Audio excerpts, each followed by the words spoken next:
A very good morning to all of you class.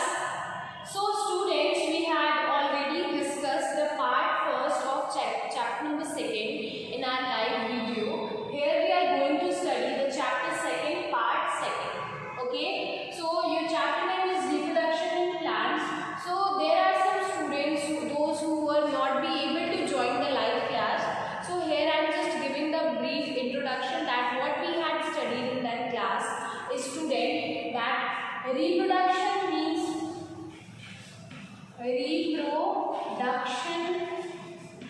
means production of their own kind. Okay, own kind means when an organism produce like their own kind, they are known as, the process is known as reproduction. So in our initial live video we had studied about the asexual reproduction in plant and also vegetative propagation.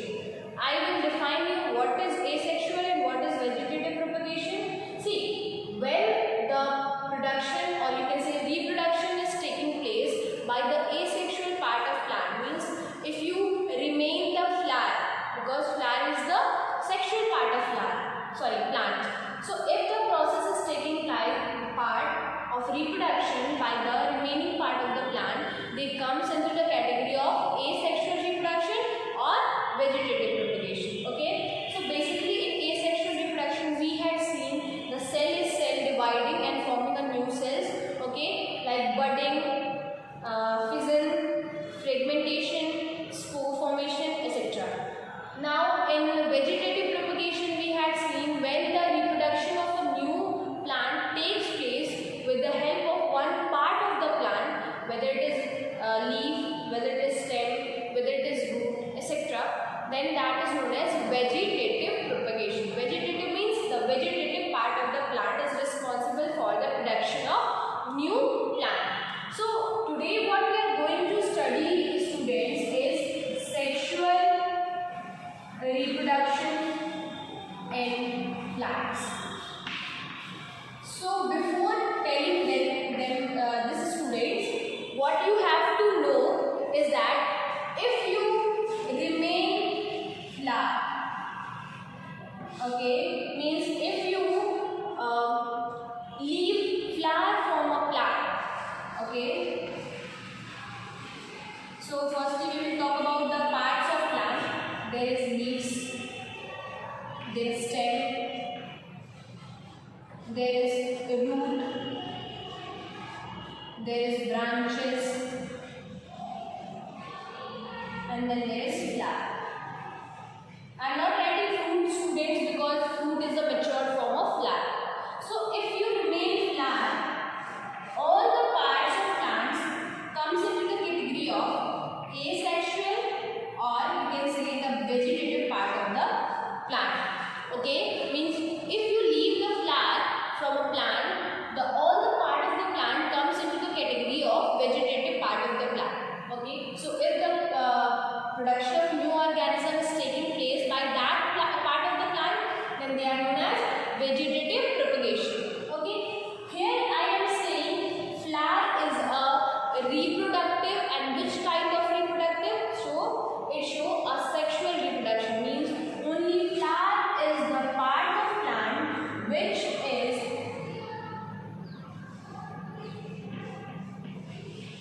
sexual in nature. Just because, students, I can define you this in this way. See, you haven't seen any male or female stem. You haven't seen any male or female root. You haven't seen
contain calyx, corolla, endoecium and gynoecium as their 4 whorls.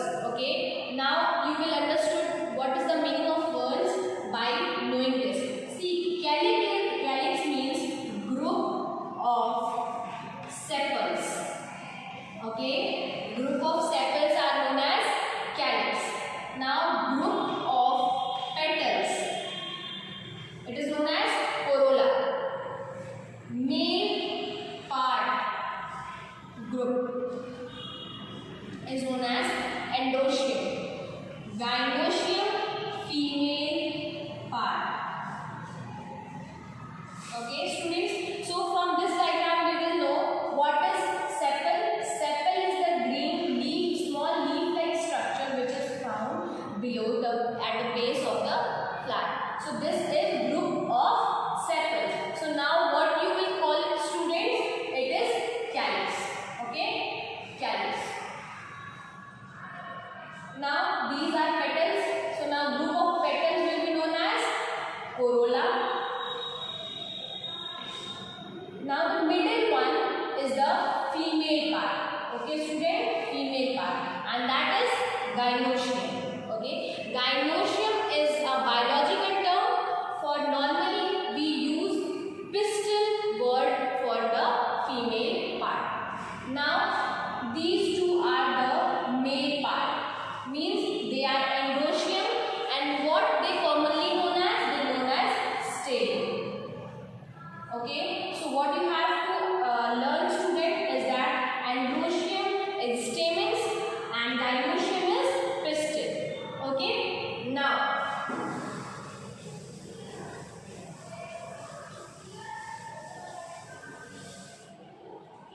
endoecium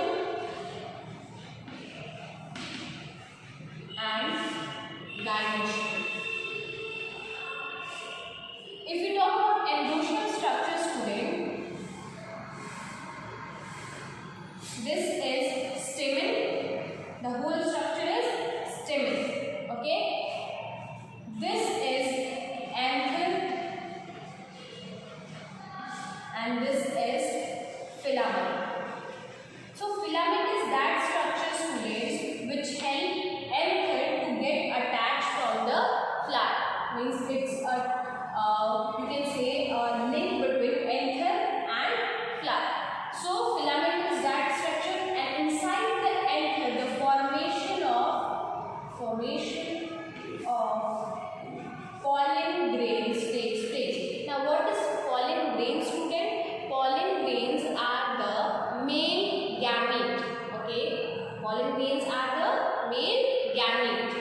Okay, now what is male gamete student? Male gamete is those student which is responsible for the process of reproduction, sexual reproduction. Now gynoecium, if we see the gynoecium structure students, this is the structure of gynoecium. Now what is gynoecium common name? Pistil. P-I-S-T-I-L. So this, the uppermost part is known as stigma. This tube-like structure is known as style, and this class-like structure is known as ovary. Okay students, if you not be able to see what I am writing, just listen to me carefully. Stigma, style and ovary. Inside the ovary, ovule is found. What is found? Ovule is found. Now, when the anther of male part secretes or form pollen grain inside them. Okay, after formation of pollen grain, they get stick on the anther. Okay, and they get transfer from anther to stigma. Okay, means from male part of flower to the female part of flower. That process is known as students pollination. Okay, means pollination is the transfer of pollen grain from the male part to the female part. Okay, and after the process of pollination, the fertilization takes place. Now what is the meaning of fertilization students? Is the fusion of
androecium, gynoecium, and one more thing students, what I had forget to tell you, that calyx and corolla does not participate in the process of sexual reproduction.